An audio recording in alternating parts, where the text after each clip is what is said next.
Kerala CM ಬೀಸಿದ vote bank ಬಲೆಯಲ್ಲಿ ರಾಜ್ಯ ಕಾಂಗ್ರೆಸ್ ಸಿಲುಕಿದೆಯಾ ಅನ್ನುವಂತ ಅನುಮಾನ ರಾಜ್ಯ ರಾಜಕೀಯದಲ್ಲಿ ಚರ್ಚೆ ಆಗ್ತಾ ಇದೆ. ಕೋಗಿಲು ಲೇಔಟ್ನಲ್ಲಿ ಅಕ್ರಮ ಇದ್ದರೂ ಸರ್ಕಾರ ಸಕ್ರಮವಾಗಿ ಮನೆ ಕೊಡೋದಕ್ಕೆ ಮುಂದಾಗಿದೆ. ಈ ಮೂಲಕ ರಾಜ್ಯದಲ್ಲಿ ಕಾಂಗ್ರೆಸ್ ಸರ್ಕಾರ ಕೆಟ್ಟ ಸಂಪ್ರದಾಯಕ್ಕೆ ನಾಂದಿ ಹಾಡೋದಕ್ಕೆ ಮುಂದಾಗಿದೆ.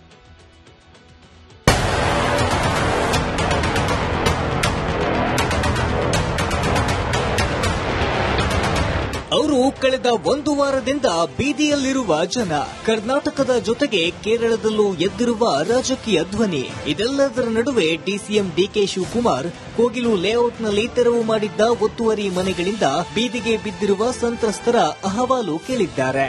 ಜಾಗದ ಕಾಗದ ಪತ್ರ, ಆಧಾರ್, ವೋಟರ್ ಐಡಿ, ಮನೆ ಕಟ್ಟುವಾಗ ಮಾಡಿಕೊಟ್ಟಿರುವ ಅಗ್ರಿಮೆಂಟ್ಗಳ ಬಗ್ಗೆ ಜನರಿಂದ ಹಾಗೂ ಅಧಿಕಾರಿಗಳಿಂದ ಮಾಹಿತಿ ಸಂಗ್ರಹಿಸಿದ್ದಾರೆ. ಈ ವೇಳೆ ಡಿಸಿಎಂ ಮುಂದೆ ತಮ್ಮ ಗೋಳು ಹೇಳಿಕೊಂಡು ಬೀದಿಗೆ ಬಿದ್ದ ಜನ ಕಣ್ಣೀರಿಟ್ಟಿದ್ದಾರೆ. ಕೋಗಿಲು ಲೇಔಟ್ನಿಂದ ಕೇರಳವರೆಗೆ ಪಾಲಿಟಿಕ್ಸ್. 2 ದಿನಗಳಲ್ಲಿ ಸಂತ್ರಸ್ತರಿಗೆ ಹೊಸ ಮನೆ.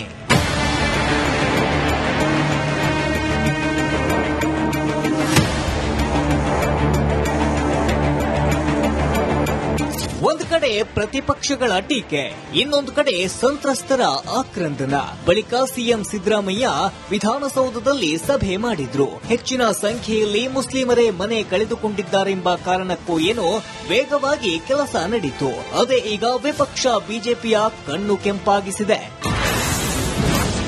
ಸಿಎಂ ಡಿಸಿಎಂಗೆ ವೇಣುಗೋಪಾಲ್ ಬೆದರಿಕೆ. ನಮ್ಮ ರಾಜ್ಯದ ನೀತಿ ನಿಯಮಗಳನ್ನ ಸರ್ಕಾರ ಯಾವ ದಿಕ್ಕಿನಲ್ಲಿ ಸಾಗಬೇಕು, ಯಾವ ನಿರ್ಧಾರವನ್ನು ತೆಗೆದುಕೊಳ್ಬೇಕು ಅಂತ ಹೇಳಿ ದೆಹಲಿಯಲ್ಲಿ ಕೂತಿರ್ತಕ್ಕಂಥ ಕೇರಳ ಮೂಲದ ಕೆ.ಸಿ. ವೇಣುಗೋಪಾಲ್ ಅವರು ತೀರ್ಮಾನ ಮಾಡಬೇಕಾ, ಈ ರಾಜ್ಯದ ಮುಖ್ಯಮಂತ್ರಿಗಳು ತೀರ್ಮಾನ ಮಾಡಬೇಕಾ? ಅಲ್ಲೇನೋ ಬಯಪ್ನಲ್ಲಿರ್ತಕ್ಕಂಥ ಮನೆಗಳು, ಬೆಂಗಳೂರಿನಲ್ಲಿರ್ತಕ್ಕಂಥ ಕನ್ನಡಿಗರಿಗೆ, ಬಡವರಿಗೆ ಮನೆಗಳನ್ನ ಕೊಡಬೇಕು ಅಂತೇಳಿ ಕಟ್ಟಿರುವಂತದ್ದು. ನಿಮ್ಮ ಹೈಕಮಾಂಡ್ಗೆ ಬೆದರಿಕೊಂಡು ನಿಮ್ಮ ಮುಖ್ಯಮಂತ್ರಿ ಕುರ್ಚಿ ಉಳಿಸಿಕೊಳ್ಳೋದಕ್ಕೆ ಮನಸೋ ಇಚ್ಛೆ ತೀರ್ಮಾನವನ್ನ ರಾಜ್ಯದ ಮುಖ್ಯಮಂತ್ರಿಗಳು ಮಾಡೋದಕ್ಕೆ ಸಾಧ್ಯ ಇಲ್ಲ. ಇದು ಬ್ರದರ್ಸ್ ಮಾಡುತ್ತಿರುವ ರಾಜಕಾರಣ. ಕುಕ್ಕರ್ ಬಾಂಬ್ ಬಿಟ್ಟವ್ರನ್ನ ಬ್ರದರ್ ಅಂಡ್ ಸಿಸ್ಟರ್ ಅಂತ ಹೇಳುವಾಗ ಇವರು ಅವ್ರ ಬ್ರದರ್ ಅಂಡ್ ಸಿಸ್ಟರ್. ಡಿಸಿಎಂ ಅವರು ಹೋಗದಿರೋ ಜಾಗ ಯಾವುದೂ ಇರಲ್ಲ, ಆದ್ರೆ ಪರಿಹಾರ ಎಷ್ಟು ಅನ್ನೋದು ಬಹಳ ಮುಖ್ಯ. ಬೆಂಗಳೂರಿನಲ್ಲಿ ಇವತ್ತು ಯಾವ ಪರಿಸ್ಥಿತಿ ಅಂತ ನೋಡ್ತಾ ಇದೀವಿ, ಅದನ್ನ ನೋಡಕ್ ಆಗ್ತಾ ಇಲ್ಲ. ಇವತ್ತವರೆಗೂ ಗುಂಡಿಗಳು ಮುಚ್ಚಿದ್ ನೋಡಿಲ್ಲ. ಇವಾಗ ಅಟ್ಲೀಸ್ಟ್ ಅವರ ಬ್ರದರ್ಸ್ ನೋಡಕ್ ಹೋಗಿರೋದು ಅವರು. ಇವತ್ತು ಡಿಕೆ ಶಿವಕುಮಾರ್ ಅವರು ಹೋಗಿರೋ ಅವ್ರ ಬ್ರದರ್ಸ್ ನೋಡಕ್ ಹೋಗಿರೋದು. ಅವ್ರ ಬ್ರದರ್ಸ್ ಅನ್ಯಾಯ ಆಗಿದೆ, ಆ ಅನ್ಯಾಯ ನೋಡಕ್ ಹೋಗಿರೋದು. ಓಟ್ಗಾಗಿ ತರಾತುರಿಯಲ್ಲಿ ಮನೆಗಳ ನಿರ್ಮಾಣ. ಬಹಳಷ್ಟು ಪಾರ್ಟಿಗಳು ಹೆಂಗಾಗ್ಬಿಟ್ಟೆ ಅಂದ್ರೆ ವೋಟ್ ಬ್ಯಾಂಕ್ ಸಲುವಾಗಿ ರಾಜಕಾರಣಿಗಳು ಮಾಡ್ತಾ ಇದ್ರು. ಬಹುಶಃ ವೋಟ್ ಬ್ಯಾಂಕ್ ಸಲುವಾಗಿ ರಾಜಕಾರಣಿಗಳು ಏನ್ ಮಾಡ್ತಾ ಇದಾರೋ, ನಾನು ಮೊನ್ನೆ ನಡೆದಂತ ಏನ್ ಬಿಹಾರ್ ಚುನಾವಣೆಯಲ್ಲಿ ನೋಡ್ತಿದ್ರೆ ಹತ್ತತ್ರ 60 ಲಕ್ಷ 70 ಲಕ್ಷ ಜನರನ್ನ ಅಲ್ಲಿ ಬೇರೆ ಕಡೆಯಿಂದ ಬಂದು ಅಲ್ಲಿ ವಾಸಿಸ್ತಾ ಇದ್ರು. ಅವ್ರನ್ನೆಲ್ಲರನ್ನು ಕೂಡ ಪುನಃ ಅವ್ರನ್ನ ಎಲ್ಲರೂ ಕೂಡ ಐಡೆಂಟಿಫಿಕೇಶನ್ ಮಾಡಿ ಬೇರೆ ಕಡೆ ಕೂಡ ಕಳಿಸುವಂತ ಕೆಲಸ ಕೂಡ ಮಾಡಿದ್ದಾರೆ. ಹಂಗಾಗಿ ಇವತ್ತು ಬೇರೆ ಪಾರ್ಟಿಗಳು ಏನು ವೋಟ್ ಬ್ಯಾಂಕ್ ಆಗಿ ರಾಜಕಾರಣ ಏನ್ ಮಾಡ್ಕೊಂತ ಬಂದಿದ್ದಾರೋ ಅವ್ರಿಗೆ ಆಲ್ರೆಡಿ ಇಲ್ಲಿದ್ದಂತವ್ರಿಗೆ ಗುರುತಿನ ಚೀಟಿ ಕೂಡ ಕೊಟ್ಟಿದ್ದಾರೆ. ಇದಿಷ್ಟೇ ಅಲ್ಲ, ಕೇಂದ್ರ ಸಚಿವ ಪ್ರಹ್ಲಾದ್ ಜೋಶಿ ಟ್ವೀಟ್ ಮೂಲಕ ಸರ್ಕಾರದ ವಿರುದ್ಧ ಕಿಡಿಕಾರಿದ್ದಾರೆ. Bureau report, republic Kannada. Kerala CM ಬೀಸಿದ ವೋಟ್ ಬ್ಯಾಂಕ್ ಬಲೆಯಲ್ಲಿ ರಾಜ್ಯ ಕಾಂಗ್ರೆಸ್ ಸಿಲುಕಿದೆಯಾ ಅನ್ನುವಂತ ಅನುಮಾನ ರಾಜ್ಯ ರಾಜಕೀಯದಲ್ಲಿ ಚರ್ಚೆ ಆಗ್ತಾ ಇದೆ. ಕೋಗಿಲು ಲೇಔಟ್ನಲ್ಲಿ ಅಕ್ರಮ ಇದ್ದರೂ ಸರ್ಕಾರ ಸಕ್ರಮವಾಗಿ ಮನೆ ಕೊಡೋದಕ್ಕೆ ಮುಂದಾಗಿದೆ. ಈ ಮೂಲಕ ರಾಜ್ಯದಲ್ಲಿ ಕಾಂಗ್ರೆಸ್ ಸರ್ಕಾರ ಕೆಟ್ಟ ಸಂಪ್ರದಾಯಕ್ಕೆ ನಾಂದಿ ಹಾಡೋದಕ್ಕೆ ಮುಂದಾಗಿದೆ.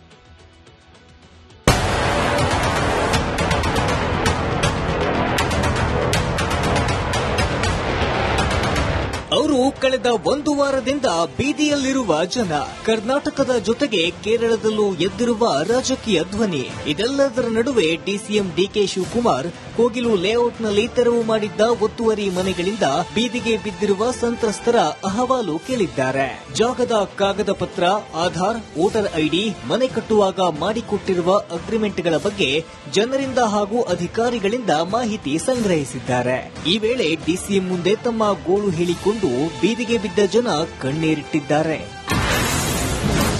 ಕೋಗಿಲು ಲೇಔಟ್ನಿಂದ ಕೇರಳವರೆಗೆ ಪಾಲಿಟಿಕ್ಸ್.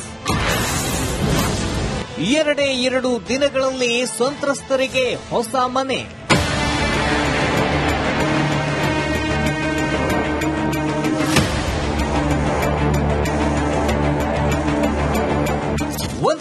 ಪ್ರತಿಪಕ್ಷಗಳ ಟೀಕೆ, ಇನ್ನೊಂದು ಕಡೆ ಸಂತ್ರಸ್ತರ ಆಕ್ರಂದನ. ಬಳಿಕ ಸಿಎಂ ಸಿದ್ದರಾಮಯ್ಯ ವಿಧಾನಸೌಧದಲ್ಲಿ ಸಭೆ ಮಾಡಿದ್ರು. ಹೆಚ್ಚಿನ ಸಂಖ್ಯೆಯಲ್ಲಿ ಮುಸ್ಲಿಮರೇ ಮನೆ ಕಳೆದುಕೊಂಡಿದ್ದಾರೆಂಬ ಕಾರಣಕ್ಕೂ ಏನೋ ವೇಗವಾಗಿ ಕೆಲಸ ನಡೆಯಿತು. ಅದೇ ಈಗ ವಿಪಕ್ಷ ಬಿಜೆಪಿಯ ಕಣ್ಣು ಕೆಂಪಾಗಿಸಿದೆ. ಸಿಎಂ ಡಿಸಿಎಂಗೆ ವೇಣುಗೋಪಾಲ್ ಬೆದರಿಕೆ.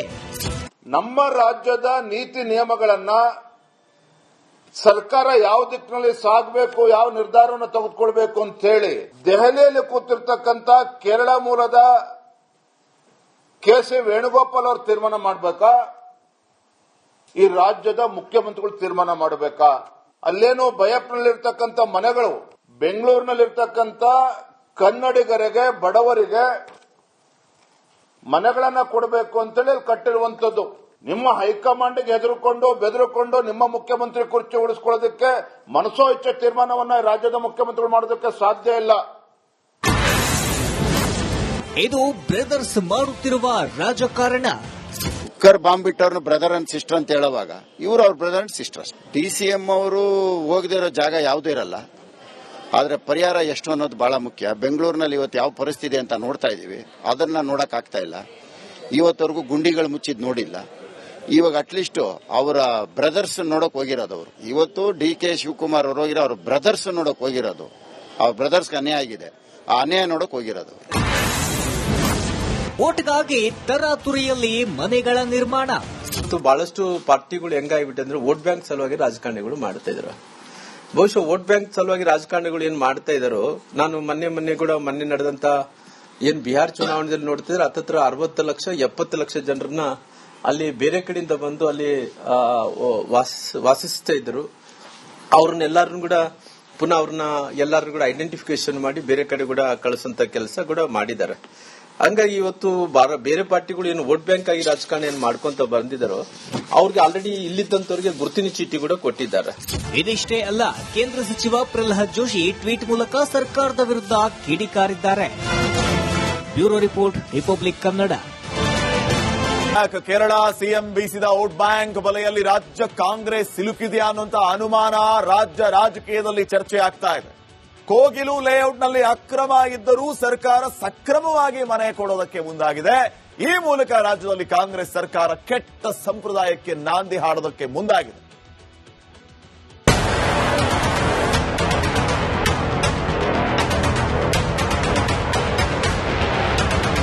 ಅವರು ಕಳೆದ ಒಂದು ವಾರದಿಂದ ಬೀದಿಯಲ್ಲಿರುವ ಜನ, ಕರ್ನಾಟಕದ ಜೊತೆಗೆ ಕೇರಳದಲ್ಲೂ ಎದ್ದಿರುವ ರಾಜಕೀಯ ಧ್ವನಿ.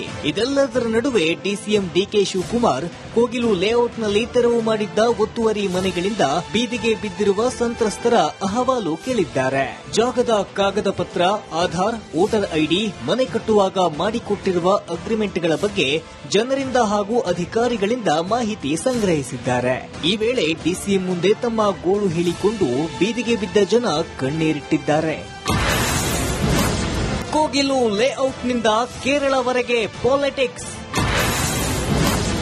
2 ದಿನಗಳಲ್ಲಿ ಸಂತ್ರಸ್ತರಿಗೆ ಹೊಸ ಮನೆ.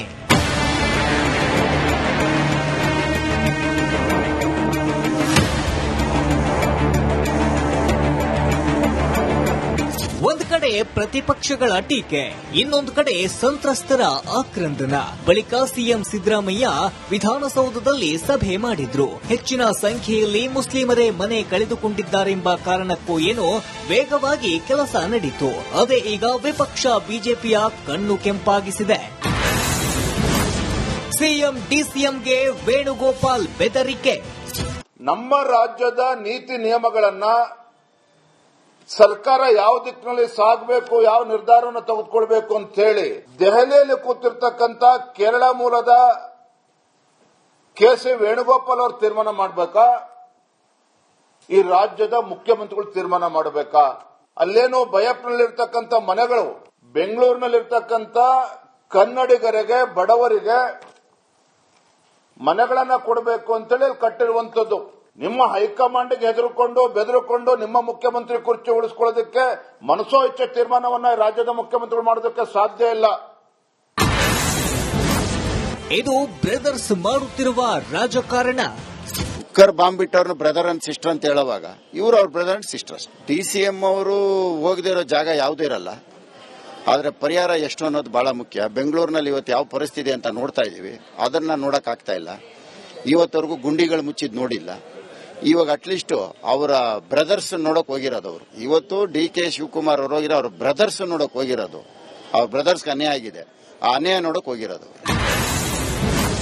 ಓಟ್ಗಾಗಿ ತರಾತುರಿಯಲ್ಲಿ ಮನೆಗಳ ನಿರ್ಮಾಣ. ಬಹಳಷ್ಟು ಪಾರ್ಟಿಗಳು ಹೆಂಗಾಗ್ಬಿಟ್ಟೆ ಅಂದ್ರೆ ವೋಟ್ ಬ್ಯಾಂಕ್ ಸಲುವಾಗಿ ರಾಜಕಾರಣಿಗಳು ಮಾಡ್ತಾ ಇದ್ರು. ಬಹುಶಃ ವೋಟ್ ಬ್ಯಾಂಕ್ ಸಲುವಾಗಿ ರಾಜಕಾರಣಿಗಳು ಏನ್ ಮಾಡ್ತಾ ಇದಾರೋ, ನಾನು ಮೊನ್ನೆ ಕೂಡ ನಡೆದಂತ ಏನ್ ಬಿಹಾರ್ ಚುನಾವಣೆಯಲ್ಲಿ ನೋಡ್ತಿದ್ರೆ ಹತ್ತತ್ರ 60 ಲಕ್ಷ 70 ಲಕ್ಷ ಜನರನ್ನ ಅಲ್ಲಿ ಬೇರೆ ಕಡೆಯಿಂದ ಬಂದು ಅಲ್ಲಿ ವಾಸಿಸ್ತಾ ಇದ್ರು. ಅವ್ರನ್ನೆಲ್ಲರನ್ನು ಕೂಡ ಪುನಃ ಅವ್ರನ್ನ ಎಲ್ಲರೂ ಕೂಡ ಐಡೆಂಟಿಫಿಕೇಶನ್ ಮಾಡಿ ಬೇರೆ ಕಡೆ ಕೂಡ ಕಳಿಸುವಂತ ಕೆಲಸ ಕೂಡ ಮಾಡಿದ್ದಾರೆ. ಹಂಗಾಗಿ ಇವತ್ತು ಬೇರೆ ಪಾರ್ಟಿಗಳು ಏನು ವೋಟ್ ಬ್ಯಾಂಕ್ ಆಗಿ ರಾಜಕಾರಣ ಏನ್ ಮಾಡ್ಕೊಂತ ಬಂದಿದ್ದಾರೋ ಅವ್ರಿಗೆ ಆಲ್ರೆಡಿ ಇಲ್ಲಿದ್ದಂತವ್ರಿಗೆ ಗುರುತಿನ ಚೀಟಿ ಕೂಡ ಕೊಟ್ಟಿದ್ದಾರೆ. ಇದಿಷ್ಟೇ ಅಲ್ಲ, ಕೇಂದ್ರ ಸಚಿವ ಪ್ರಹ್ಲಾದ್ ಜೋಶಿ ಟ್ವೀಟ್ ಮೂಲಕ ಸರ್ಕಾರದ ವಿರುದ್ಧ ಕಿಡಿಕಾರಿದ್ದಾರೆ. Bureau report, republic Kannada.